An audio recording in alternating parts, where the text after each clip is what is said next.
Soundstripe. Trying to get a lot of dough. Anything is possible. Turn me up in the headphone. Soundstripe. Yeah. Trying to get a lot of dough and dirt through all the obstacles, cause anything is possible. Yeah. Oh man, I got a lot of gold. Stack that bread and vomit nose. Anything is possible. Yeah. Trying to get a lot of dough and dirt through all the obstacles. Back to Next to No Sports Show. I'm your host, Ricky G. Stanley. It's been a while. We've been testing out some equipment. And, well, unfortunately, all of it didn't work. So, show must go on. However, we had some good things to talk about this week, starting off with the National Championship, NFL firings, playoffs, and Klay Thompson's return. Start off with the National Championship. Alabama versus Georgia. Very good game. Very good game. I was very entertained. I stated that Georgia should have beat them the first time. I felt like Georgia was the more superior team this year. However, some people didn't feel that way, but I feel like they got caught slipping the first time. They got caught slipping and they got beat down and embarrassed. Felt like they had some time to think about that.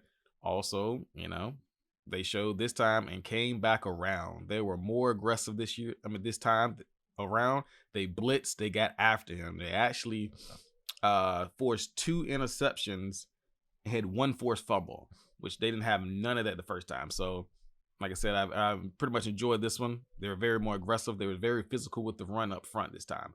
Number 95, Lord have mercy. That's a big fella. He got physical. He got nasty down there, as well as I think it was number 41 and 17. Those were the one was an edge rusher and one was a linebacker.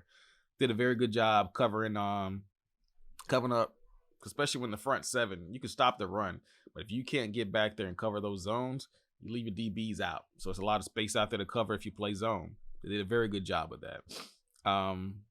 Alabama had a good game plan. Like I said, they had a very good game plan. They executed it. But I feel like there were certain times that they didn't run the ball to convert certain first downs. So that is very critical when you're standing a game and you feel like you're outmanned. Because they did lose another receiver this time around. I think they lost, I think his name is Michi. They lost him in the first game. In this game, they lost, I think his last name is Williams. They lost both of them, but they're very loaded at the position. They reload every year. So I felt like they just got beat, Sometimes you get beat. But I feel like they're the only team that I feel that can get beat, reload, and come back again in the next year. As for Georgia, we got a lot of guys going to the NFL, but I feel like they are built to withstand it, the Alabama next year. I don't know if they'll be able to beat them, but we'll see. Moving on to the NFL. Most time, the playoffs is the biggest part of this time of year, but the NFL firings were a little abnormal starting out with Brian Flores. First of all, when he took the job for the Dolphins was a mess. Like, the guys weren't coming to practice, did what they want. Adam Gates looked like he was hired all the time as a coach before he went to the Jets. So Brian Flores' first year, he went 6-10. It's really not a bad year because a lot of times you get in the first overall pick. If you don't go to the playoffs, it's either bad or it's good. Most of the time, you don't fall in between. So he went 6-10 on his first year, 10-6 the second year in a very good conference. And then they went 9-8 this year. And I felt like he was on the verge of turning it around. He had to change the culture and get rid of what we call the bad seeds out of there. I feel like they were part of the problem. So he got those guys out of there. He got guys that will play for him. That defense, they played very, very tough this year. Had a couple guys that were rookies out there playing very, very well. I felt like with what he was doing, he could have been on the verge of possibly running that conference. Like I said, he got the Bills, but the Bills, I feel like, a fool's gold.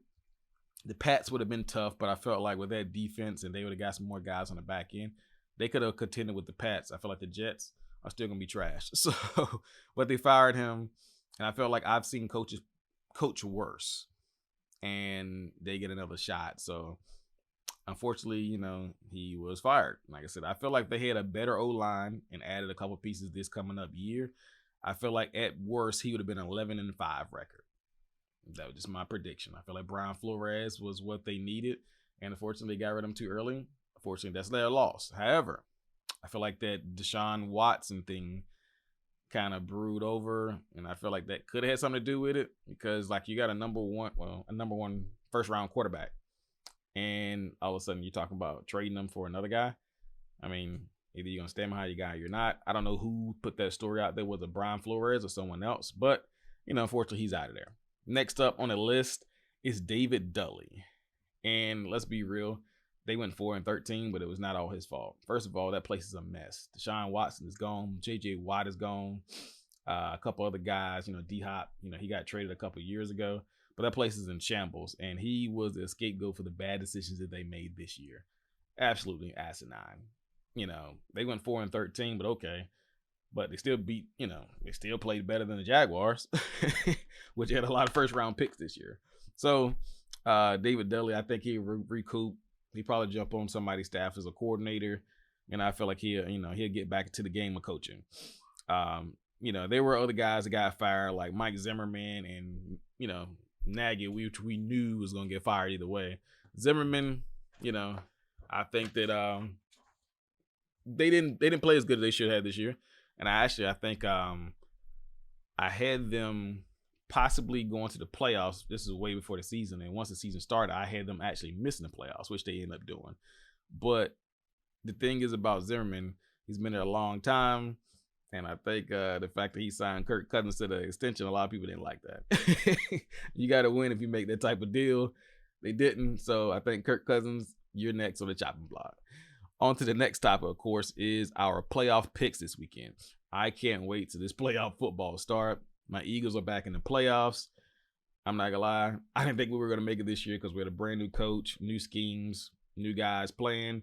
But we found a way to grind our teeth. We started out as 2-5, and we found a way back around. End up being 9-8. I feel like we still should have beat the Cowboys in that last game, which actually cost me $100, and I will be paying up tomorrow if Anthony Moore, if you see this video. We bet that it's $25 a game, so it's like. We play twice, so that's $50, and then $50 on a conference if one of our teams win it. Last year, we split. The Cowboys won once, the Eagles won once, so we both lost the conference to the Redskins, so the bet got canceled out. So this year, I lost fair and square. But as for my first pick, Bucks, I got my Eagles winning upset. I think we're going to win a close one, 27-24.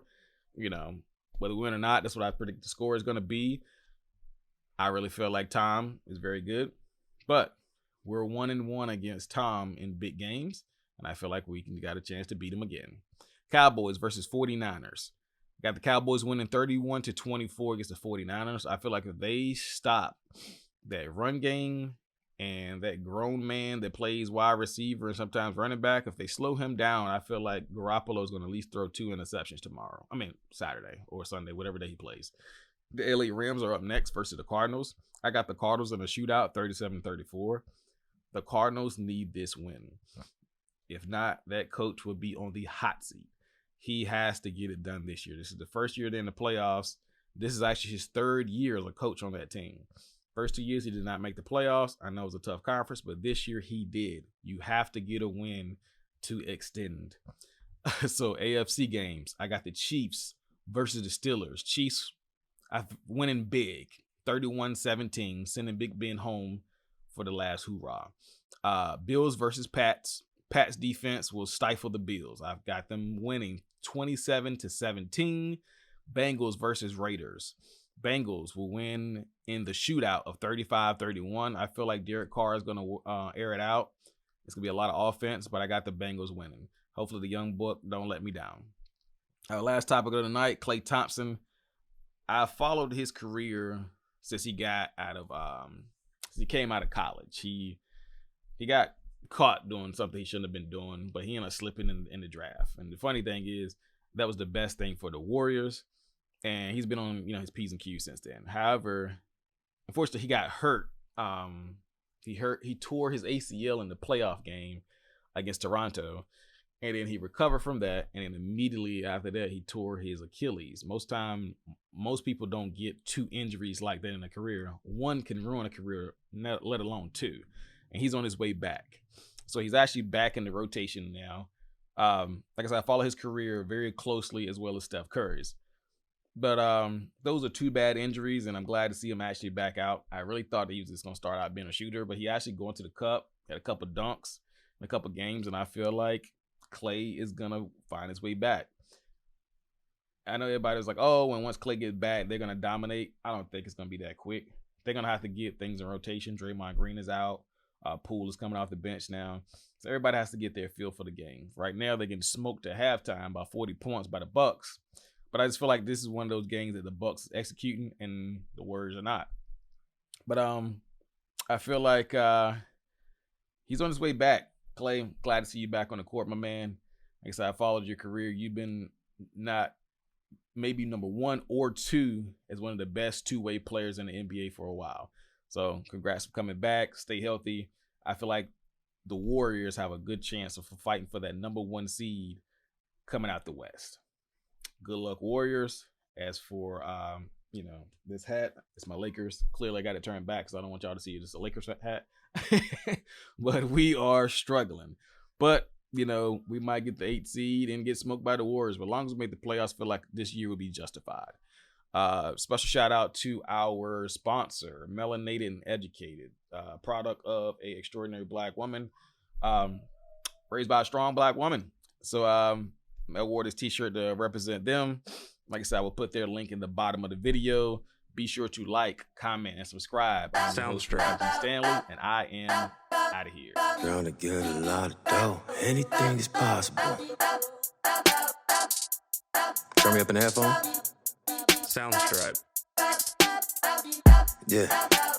Grind to get a lot of dough and dirt through all the obstacles, cause anything is possible. Yeah.